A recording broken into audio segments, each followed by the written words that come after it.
Les eaux turquoises de la mer des Caraïbes, des forêts tropicales, des plaines arides, des vallées et des collines. Des paysages de rêve auxquels on ne s'attend pas quand on pense à la Colombie. Ce pays à la réputation sulfureuse, entre cartels de drogue et violence, a longtemps fait peur. Mais aujourd'hui, s'y aventurer n'est plus dangereux. En 10 ans, le tourisme a même doublé. Dans un instant, nous vous emmenons à la découverte de cette nouvelle Colombie.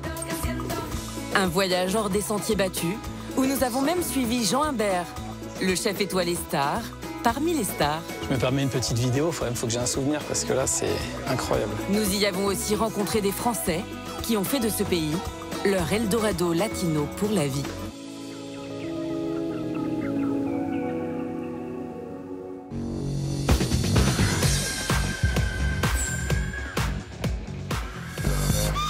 Il y a encore 15 ans, ces montagnes étaient l'une des zones de conflit armé en Colombie. Une zone où même les locaux ne s'aventuraient pas. Ici, c'est la Sierra Nevada de Santa Marta, le plus haut massif côtier du monde. Des montagnes qui plongent dans les eaux turquoises.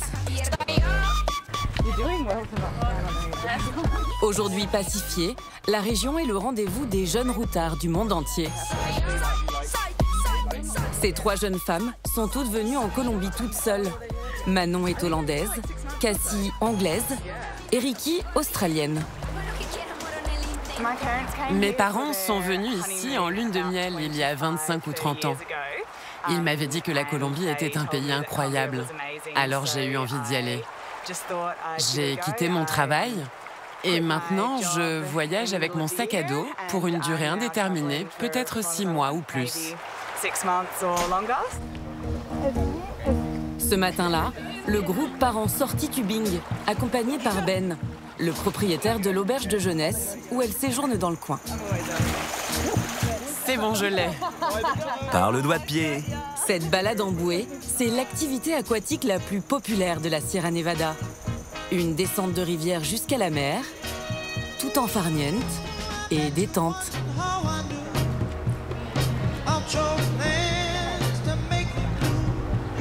C'est quoi le nom de cette rivière? Rio Buritaca. J'ai entendu dire que quelqu'un avait croisé ici un crocodile ou un petit caïman. C'est vrai? Waouh! Moi, j'en ai croisé qu'une seule fois sur cette rivière. La Sierra Nevada est réputée pour sa biodiversité. Cette réserve naturelle abrite plusieurs centaines d'espèces animales, dont celui que tous les visiteurs rêvent d'apercevoir, le jaguar.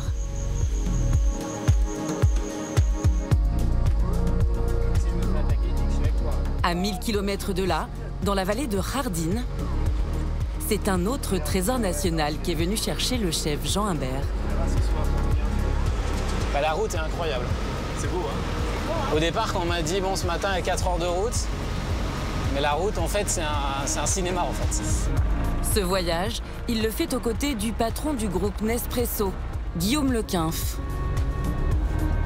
Là, je regarde les paysages derrière toi, c'est un truc de fou, là. Mais ça c'est quoi, ça? Ça, c'est du café, hein? Ah ouais, d'accord. Le chef étoilé a été invité par la marque à découvrir le café qu'il sert dans son restaurant parisien du Plaza Athénée. Je n'étais jamais venu en Colombie. Au départ, on m'a dit donc Bogota, ensuite Medellín, ensuite toute la route dans la forêt, la jungle. J'ai commencé à regarder quelques films chauds et je me suis dit bon. Et finalement, non, on est là, c'est exceptionnel. La Colombie est le 3e producteur mondial de café, derrière le Brésil et le Vietnam. Allez, je vais récolter mon premier café, là. Dans la région de Jardín, les caféiers sont plantés par milliers, à flanc de colline, à au moins 1600 mètres d'altitude. Voilà, là c'est la bonne couleur. C'est le moment où il faut les cueillir. C'est la première fois que je vois un arbre à café et tout ça. Parce que c'est dingue, il y a des produits comme ça, tu les consommes et c'est incroyable de vraiment comprendre. Tu peux goûter, hein? Ah ouais? Bien sûr. Et là, tu verras. Vas-y, goûte ça. Et celle-là. Ah, c'est dur, hein? C'est un fruit frais, Ouais. comme du raisin. Et chaque cerise contient 2 grains. Guillaume Lequinf supervise ici depuis 15 ans un programme d'accompagnement des caféiculteurs vers une pratique agricole plus durable et qui préserve aussi la qualité du café.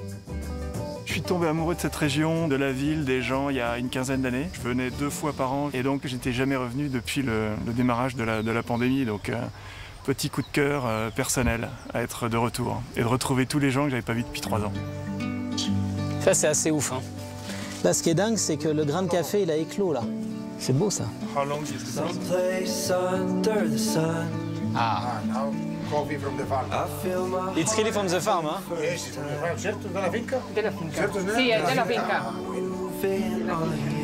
C'est toujours sympa de déguster le produit là où tu le récoltes.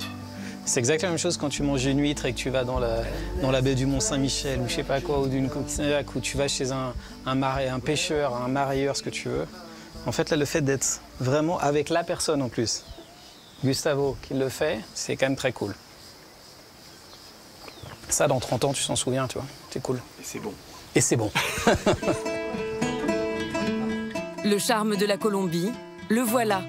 Une nature abondante et de nombreuses régions encore préservées. Il n'en fallait pas plus pour attirer de nombreux Français à l'année.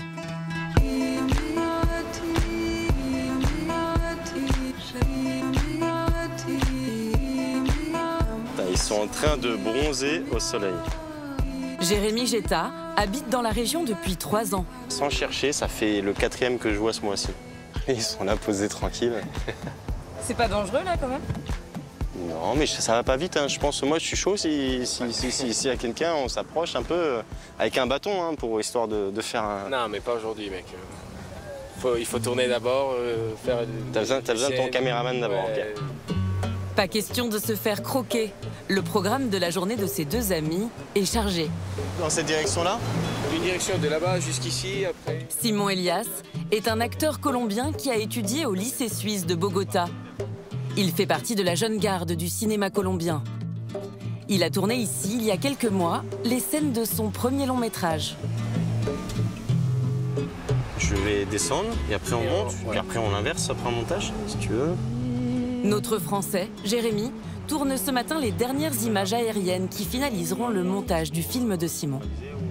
La Colombie, c'est un pays qui a des régions et des endroits très secrets et très incroyables. Et ici, à la côte près de Santa Marta et de la Guajira aussi, il y a des plages très très belles et que pas trop de monde connaît. Donc moi, j'avais trop envie de montrer mon pays et les paysages et tout ça. Donc c'est pour ça qu'on est ici. En France, Jérémy était agent immobilier. Au début de la pandémie, il quitte sa vie parisienne pour tenter une nouvelle vie dans cette jungle luxuriante de la Sierra Nevada. Entre organisation de soirées et création de contenu vidéo. La Colombie, moi je me suis retrouvé parce que c'est le type de climat qui me plaît, le soleil, les palmiers, les cocotiers, la plage, c'est l'ambiance qui me va bien. Travailler les pieds dans le sable. Ouais. Voilà, regarde les conditions de travail. 5300 Français vivent aujourd'hui en Colombie. La côte de la Sierra Nevada est l'un des nouveaux Eldorado du pays.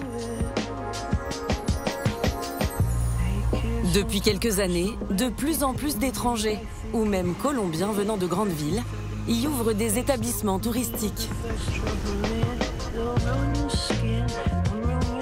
Des restaurants atypiques, comme celui-ci, avec son labyrinthe naturel.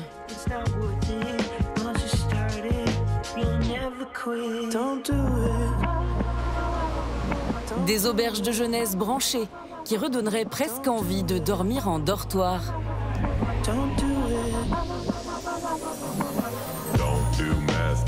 Ou encore des boutiques hôtels, tels qu'on pourrait les trouver à Bali ou au Mexique. Parmi les pionniers à avoir flairé le potentiel de cette côte paradisiaque, Ryan et Evan Doré. On peut enrouler la corde autour de l'arbre. Ces deux frères américains originaires de San Francisco se sont installés en Colombie en 2008. Nous les retrouvons ce matin-là, en plein jardinage XXL. Ce palmier vient du terrain sauvage d'à côté. On commence à y construire les fondations de notre nouveau beach club. On s'est dit que ce serait mieux de le bouger et de le planter ailleurs, car ça prend 20 à 30 ans à pousser un palmier comme ça. Ça aurait été triste de le couper. Ryan et Evan sont à la tête de 6 établissements dans la région. Quand on est venu ici pour la première fois, il n'y avait qu'un pêcheur et un chien. Il n'y avait rien, vraiment personne. C'était vierge. Et petit à petit, quelques adresses ont ouvert. Vierge et très abordable. Il y a une dizaine d'années, 1 hectare de terrain sur cette plage des Caraïbes valait environ 50 000 €. Aujourd'hui, la même surface se vend 5 fois plus cher. Le Cayena Beach Hotel est notre dernier projet. Ça nous a pris combien de temps? À peu près 4 ans. 4 ans à construire. Initialement, c'était notre maison de bord de mer, notre résidence secondaire, où l'on venait le week-end. On avait mis quelques chambres à louer en Airbnb, mais on s'est très vite rendu compte qu'il y avait une très forte demande pour de l'hôtellerie de luxe. Alors nos propres chambres sont devenues les suites de l'hôtel, et petit à petit, le business s'est développé et nous a mis dehors. Maintenant, on ne peut venir que si l'hôtel n'est pas complet. C'est plutôt un bon souci. Aujourd'hui, Ryan et Evan vivent au quotidien dans la petite ville de Santa Marta, à 45 minutes de route de ce boutique hôtel. Cette bâtisse coloniale, à la façade orange, est leur tout premier établissement colombien, l'auberge de jeunesse Brisa Loca.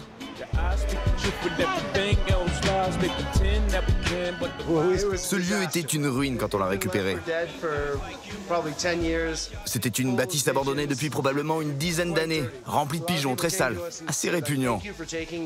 Beaucoup de locaux nous ont remerciés d'avoir restauré cet immeuble laissé à l'abandon et de lui avoir redonné vie. Vos proches ne vous ont pas pris pour des fous? Oh, notre mère, certainement, ouais. Mais nos parents sont très contents maintenant.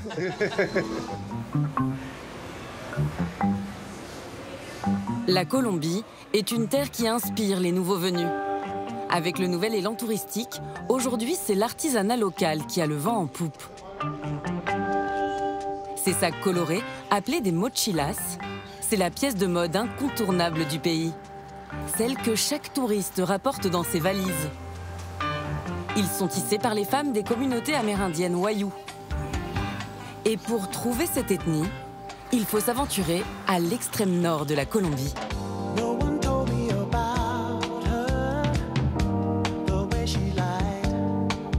Dans la péninsule désertique de la Guajira. Regarde ces enfants là-bas. Jeanne est une autre Française amoureuse de la Colombie. Une jeune femme étonnante. Ça extrait du sel ici. Cette styliste, qui vit en Colombie depuis 5 ans, a décidé de mettre en lumière le savoir-faire des communautés amérindiennes. Regarde. Elle a créé une collection de sacs mochilas en collaboration avec l'ethnie Wayuu. Bonjour. Comment tu vas? Bien, et toi? Moi aussi, je vais bien. Elle est trop belle avec ses lunettes. Tu es une star. Une fois par mois, Jeanne se rend dans les villages Wayuu pour récupérer ses productions. Mesdames, je dois vous dire que ces fonds de sac sont très beaux. Je l'adore. Elle est magnifique. Elle est juste sublime. Les femmes Wayuu tissent, ça fait vraiment partie intégrante de leur développement communautaire. Quand on est jeune fille et qu'on devient femme, il y a tout un rite de passage autour du tissage. Ça, c'est vraiment les couleurs traditionnelles assez fortes, enfin des combinaisons assez fortes que personnellement j'oserais pas, ou j'oserais peut-être juste pour l'été.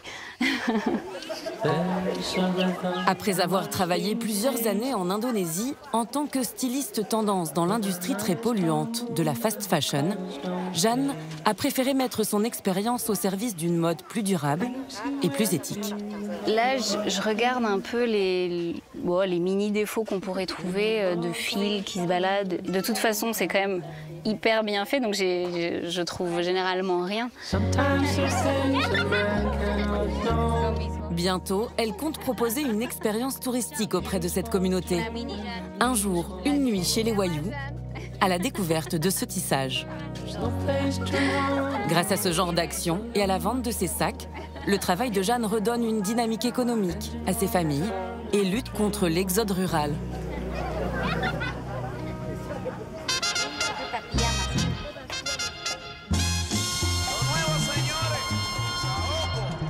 Très loin du désert, notre voyage se poursuit dans la métropole branchée de Medellín.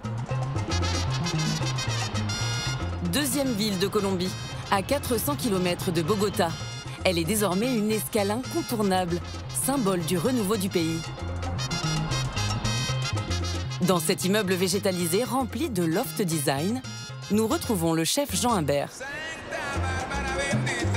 Je goûte un peu le décor de la table. À ses côtés, une star locale. Pedro Fernandez est un chef colombien qui organise chez lui des dîners gastronomiques.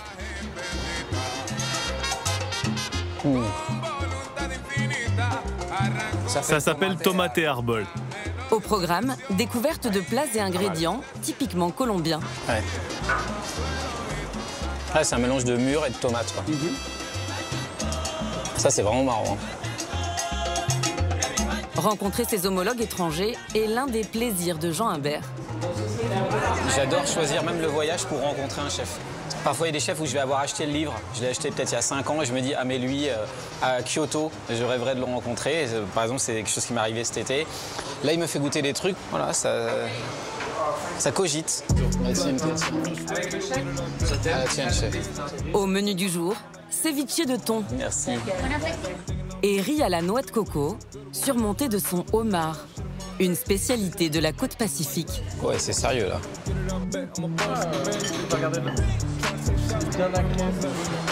Merci, chef. Et pour finir, cette gourmandise au chocolat, accompagnée de son café, de grains locaux, bien sûr. Les Colombiens sont réputés pour être de bons vivants. Bien manger, faire la fête, fait partie de leur art de vivre. Alors que pour Jean Humbert, l'escapade colombienne se termine. De l'autre côté du pays, au pied des montagnes de la Sierra Nevada, c'est justement l'heure de la fête. Des hôtels de plage à ceux en pleine jungle, ici on trouve des soirées quasi tous les soirs. Nous retrouvons Jérémy et Simon, les deux amis, et Ben, le propriétaire de l'auberge de jeunesse qui a délaissé ses bouées pour les platines. Ce soir, c'est lui qui a tout organisé. Le concept de cette auberge est d'être un endroit qui profite aux locaux et dans lequel les touristes, comme les Colombiens, peuvent venir passer un bon moment. Et vous arrivez à faire venir des DJ connus au milieu de la jungle? Oui, carrément. Au début, on mixait nous-mêmes et maintenant, on a des gens comme Julio Victoria, qui est l'un des DJ les plus connus de Colombie. Jérémy, Simon et 250 autres personnes de 20 nationalités différentes danseront en toute sérénité jusqu'au petit matin. Le pays bouscule les préjugés. Le célèbre magazine de tourisme de luxe Condé Nast Traveler a d'ailleurs tout récemment placé la Colombie dans sa liste des pays les plus accueillants au monde.